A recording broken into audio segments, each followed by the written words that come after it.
what's cool about Obama is that he comes from a very different place than any other politician running. And I said before, America's been divided into the red states and the blue states, the very conservative states and the very liberal states, the places where you have gay marriage and don't have gay marriage, the places where you can have guns and can't have guns. And we've been sort of caught up in this paralysis. 50% of the people wanting to go that way and 50% wanting to go that way. Obama comes from somewhere else. He says, I'm the first post-red and blue, in fact, they call him a purple, I'm the first purple candidate, because I'm not about red versus blue. I'm about what's the best kind of solution for these kinds of problems. And if you listen to his rhetoric, which is absolutely fascinating, he's among the best speakers, just orators, just giving pure speeches. We're talking Winston Churchill time. This guy is brilliant giving speeches. He really does have a sense of empathy for people. He is at least as good as Bill Clinton was. Bill Clinton is a wonderful politician.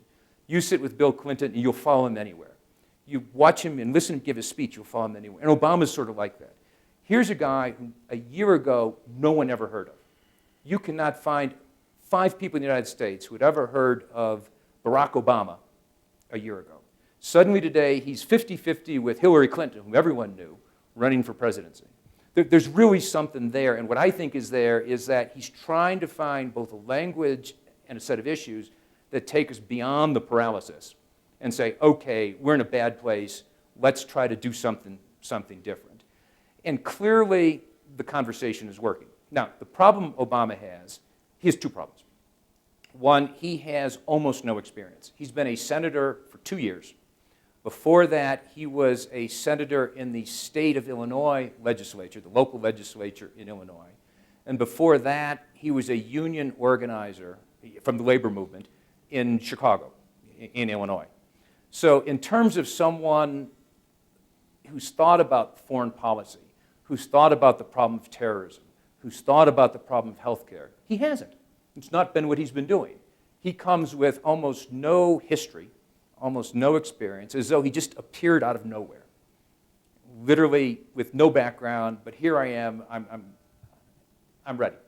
And that's the big debate inside the party. Hillary obviously has a lot of experience, a lot of knowledge. You know who will be her cabinet. You know how she would govern. She's a known quantity, and you either love her or hate her. Obama is a person entirely about hope. He really is someone who inspires people to stand up and say, oh, wow, this is really something cool. But then you say, well, but with whom would he govern? Who would be his Secretary of State or his Secretary of Treasury? Or who would he put in the different jobs? And no one can answer the question because he has no history. He has no.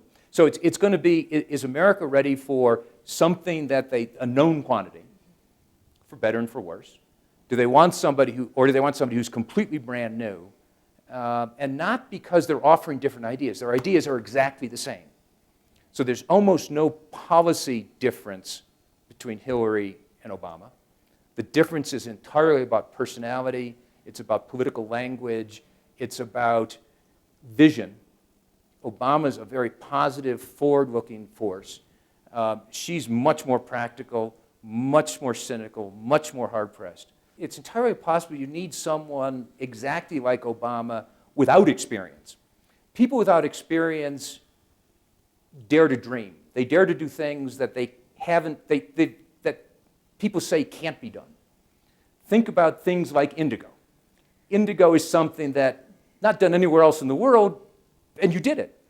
Same thing. Obama, maybe because he doesn't know it can't be done, that we can't get out of Iraq. Big debate, perfect example.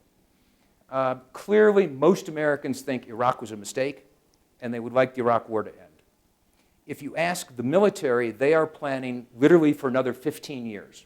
The formal planning going on inside the military is like Korea, where we still have troops, for at least another 15 years of troops, because that's how long it'll take to actually make this situation viable. We are building enormously large bases in Iraq, not in the cities, but out in the desert. And that's predicated on a long-term involvement. If you talk to Hillary's advisors, they will tell you, yep, we want to end this war as soon as it can be ended. Now, as soon as it can be ended could be next week, next year or 15 years from now.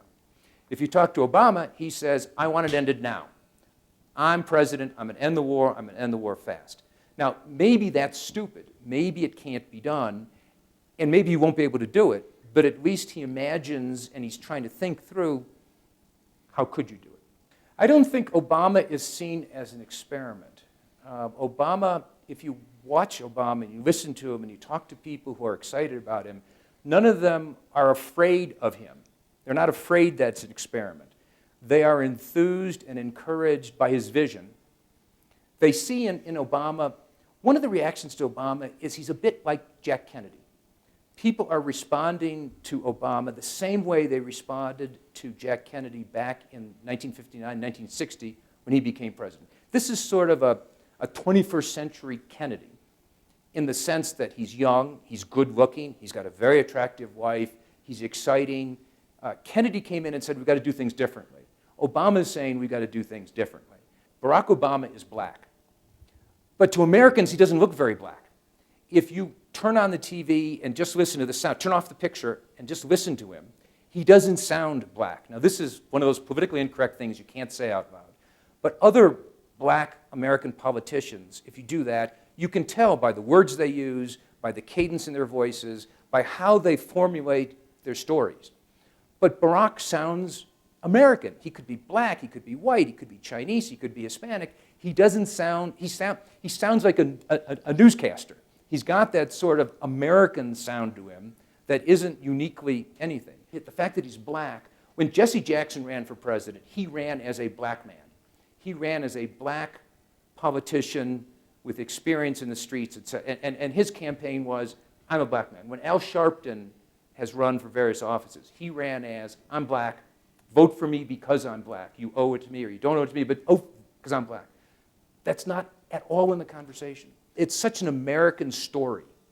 Only in America could some guy named Barack Obama, with a Kenyan father and an American mother who grows up in Hawaii and Indonesia, doesn't go to the great schools, doesn't work for a big company, has no money of his own. I mean, this is such an American story that Americans are saying, okay, let's fight fair here. I may vote for him, I may not vote for him, but don't give me this stuff about, well, you know, he's really a terrorist in disguise. So in a positive sense, it says something good about America. They're not seeing him as black, they're not seeing him as foreign, they're not seeing him as, none of those are an issue in the campaign. And I can't persuade any of my foreign friends that it's true.